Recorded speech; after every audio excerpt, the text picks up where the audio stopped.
যে ব্যক্তি সদা সর্বদা খেতে খামারে কাজে কারবারে ব্যবসা বাণিজ্যে উঠতে বসতে খাইতে লইতে আল্লাহ নামের জিকির করবে, মাল্লাহুল মাওলা ফালাহুল কুল, তার জবানটারে আল্লাহ পবিত্র জবান বানাইয়া দিব। সুবহানাল্লাহ।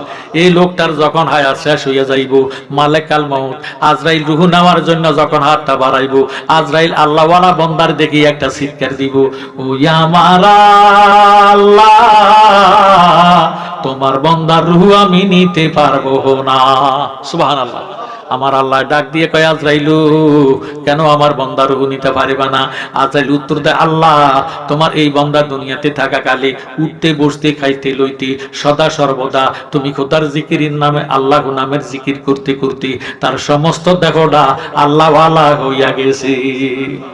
এখন তার জবান দিয়ে আল্লাহ নামের আওয়াজ বাহির হয়, কানে দিয়ে বাহির হয়, চোখে দিয়ে বাহির হয়, নাকে দিয়ে বাহির হয়, শরীরের প্রত্যেকটা লোম কোপরে গোড়ায় গোড়ায় আল্লাহ আল্লাহ জিকির শোনা যায়। আমি কোন জায়গা দিয়ে রুহু নিতাম আমার কাছে ভয় লাগে।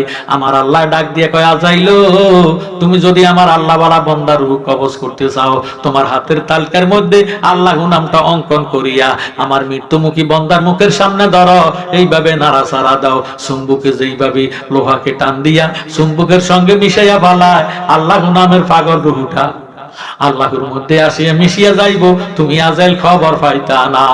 সুবহানাল্লাহ।